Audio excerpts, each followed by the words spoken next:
Establishing marketing goals is critical to the success of your Instagram marketing. Countless entrepreneurs and businesses have set up an Instagram presence, made a few posts, and then let it sit untouched for months or even years. This is usually due to a lack or absence of goals. So before you even begin establishing any sort of Instagram presence or strategy, you need to establish clear marketing goals. Your goals should be specific, measurable, and attainable. They can be long-term, short-term, or a mix of both. Deadlines and milestones can be very helpful as well. I want to increase my social following would be an example of a bad goal that will likely result in your marketing efforts petering out after a while because there's no specific milestones. I want to gain 1,000 likes by Christmas is an example of a good goal. It's specific, measurable, and certainly attainable. Below are some examples of the various goal categories you might be interested in. First up, traffic to website, meaning sales, leads, or content. Probably one of the most popular goals of Instagram marketing is to funnel your Instagram traffic back to your own web properties. After all, most businesses don't do business on Instagram per se. You're leveraging Instagram to obtain traffic and convert that Instagram traffic into brand followers, leads, prospects, and customers.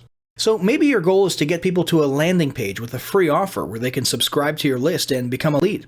Maybe they're being sent to a sales page or an e-commerce store. Maybe you just want to do some content marketing and send them to your blog.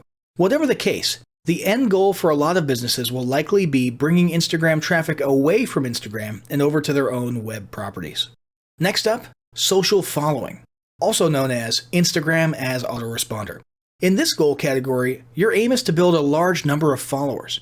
The reason we also refer to this as Instagram as autoresponder is because the main sought-after benefit here is to increase the number of people who will see your posts in their feeds. In this sense, your Instagram posts become similar to sending out an email broadcast via your autoresponder. If you grow a large enough community, this can be very beneficial, and if your content is engaging enough to get a lot of traction in the form of likes, comments, and shares, you can significantly increase the range of your organic reach into people's feeds. Next up, passive presence. Some businesses might have a purely passive goal. Simply being present and discoverable inside of Instagram is a benefit that has a wider appeal and greater utility than you may think. In many cases, a company's Instagram presence might supersede or at least augment what was once the role of a blog, assuming most of your content can be conveyed in the form of images or attached to images. When people come across this content of yours and look at your account, they can see some basic info about your brand or business and get some traffic to your website. This same approach can also be used for events, communities, and brands. Next up, brand awareness. Another goal that's less thought about might be spreading brand awareness and recognition. If you're just starting out, there's a good chance your brand might be in need of a jumpstart. If nobody's ever heard of you, a great way to increase recognition is to simply create and share unique, helpful, or entertaining content and get your name, logo, and overall brand identity in front of as many people as possible, as many times as possible. If this is your goal, you want to avoid being salesy in the beginning and ensure you're focused almost entirely on posting helpful, relevant, or entertaining content. Expand existing audiences. If you've already got an audience, your goal might be to make it bigger. This can be done via several social marketing methods. Sharing viral content, either curated or created yourself, can lead to a huge increase in your Instagram audience. Although creating your own viral content like that can be great, if you don't have the time or means to do so, you can simply leverage existing content that's already proven itself to be viral by curating or resharing it with your own comments or angle added to it. Also, a few humorous images and memes can't hurt either. Other ways to expand existing audiences can include contests, sweepstakes, and gamification. Assuming your offers and prizes are compelling enough, incentivized sharing can be very effective. Just ensure your methods are permitted by Instagram's terms of service. Next, there's enhancing or repairing public relations. Do you want to set your company apart in the public eye? Do you want to associate your brand with feelings of goodwill and community involvement? Was your business recently involved in a controversial incident that requires some damage control? It doesn't take a humiliating public catastrophe to make PR enhancement a good idea. This is a goal that any business can engage in.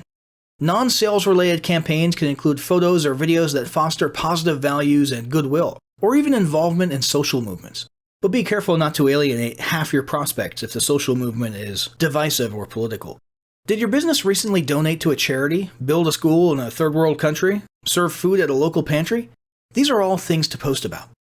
These don't necessarily need to be about things that your business participated in. They can be content about general things like a heartwarming video about helping the poor or caring for the elderly. Special holidays like Christmas, Thanksgiving, or Mother's Day also present opportunities to leverage emotions foster goodwill, and enhance your PR. Finally, there's market research. A hugely beneficial goal of Instagram marketing is market research. If you're just starting your business or going down a new path, Instagram can be an excellent place to learn more about your audience and your market. This can be done in a structured way with things like surveys and questionnaires, or in a less structured way by simply engaging with your audience, commenting, asking questions, and so on. Also, lurking or conversing in Instagram areas or on content related to your industry can teach you a ton about what your customers want and who they are. Beyond that, you can monitor your competitors' accounts and posts to see what their customers like and what they're complaining about, so you can adjust your business accordingly.